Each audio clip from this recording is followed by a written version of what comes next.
Let's talk about your founding or management team as a part of your business plan document and as a part of your business, right? For your business plan document, it's a very easy and small section to write. All you do is basically list your management team with relevant experience, and sometimes the management team is just you. It's just a nice way to say you, management team, or whoever's on your management team, right? You also want to list your mentors, advisors, any board members you have, so any kind of like big active managers, investors, or like advisors, all those kinds of people, right? You want to list them and also list their relevant experience in your industry, why they're there and what they bring to the table. Okay, that's it. It's pretty simple. Don't have to think too much about it because they are facts. It's factual information about your company. Now here's the tough part.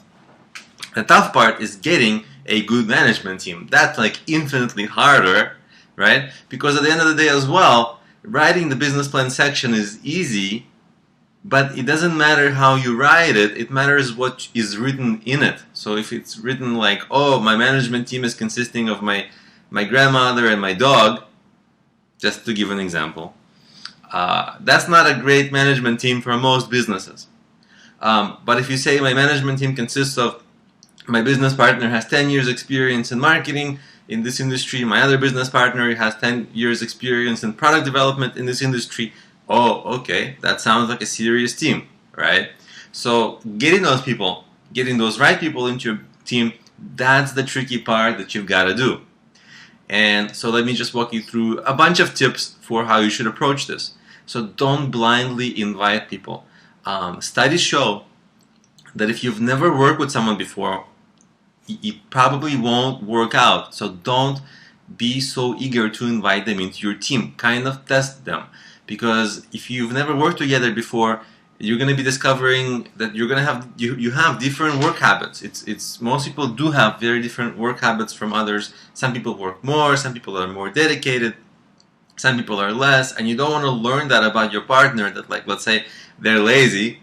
They might sound cool on paper, like they're smart, went to a good school, got a lot of experience, but what if they're just not that into your company as you are, right? It's gonna like cause kind of like it's going to have bad chemistry working together, and you never know that until you work together. So you've got to always find people who you've worked with together or collaborated on successful projects. That's huge.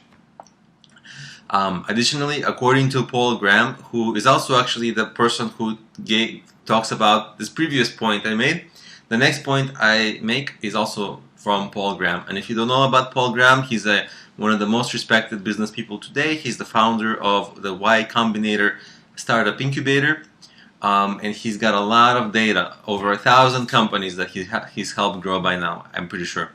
And so he really sees what works and what doesn't, and he advises for most companies 2 to 4 people on a startup founding team, ideally 3, with complementing skill sets or strong coverage in the important skill sets. So if you have a tech company, maybe 2 people can do tech because that's an important part of the company. And he says the reason you don't want to have one person is, well, what happens if something happens to the one person, the business is dead. And also they need some support, they need to brainstorm with somebody. It's rare that one person can pull off a successful business. And additionally, when it gets to 4 or more people, it just becomes a little bit too much, because to make any decision you have to have everybody present, everybody has to take part in the conversation, everything becomes cumbersome, and you lose that very small, nimble company characteristic, right? So 2 to 4 people, ideally 3 is what he recommends. Of course, you got to have the right skill coverage. Like I mentioned, you got to have very deep understanding of the business environment in which your business will be in, and somebody has to understand how to do really good marketing, right? Those are often the main issues. Also, of course, you want to be able to build the right product.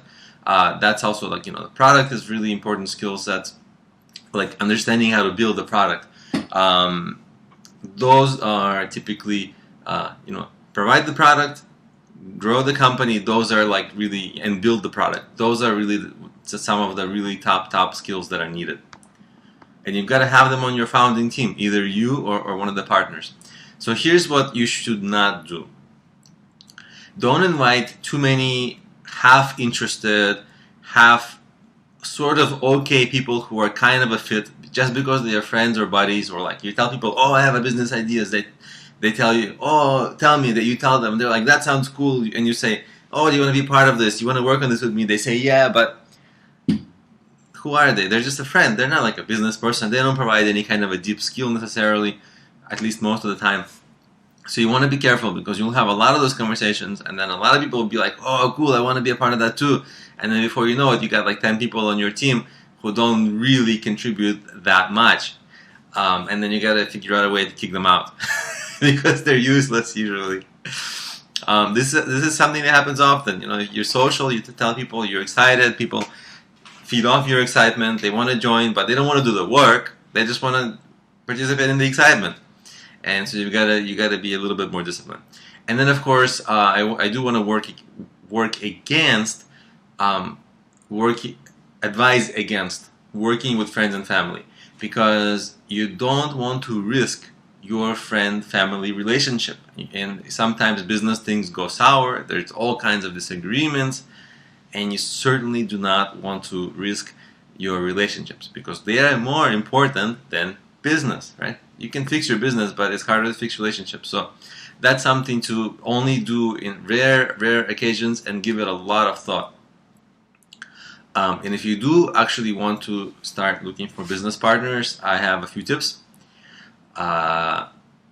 Treat it as recruiting, which means it's going to be hard work, it's going to take and waste a lot of your time, but don't jump on the first candidate, right? Like, see a few, see a bunch, maybe many, and test them out, you know?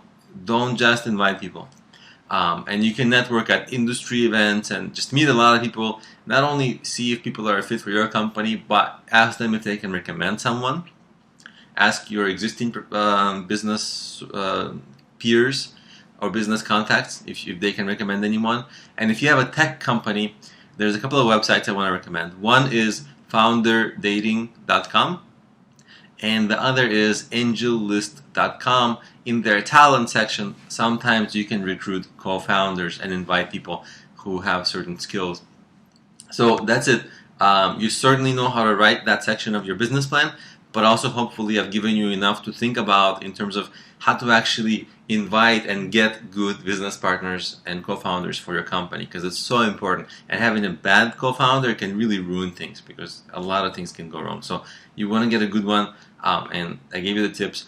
One tip I want to add is just make sure that you work with good, trustworthy people. Okay, there's nothing worse than working with people who are like you feel like you can't trust them. So only if any doubt in their trustworthiness, don't work with them. Only trustworthy, honorable people who will do right by you. Okay, and that's what I'll leave you with. So I'll see you in the next video.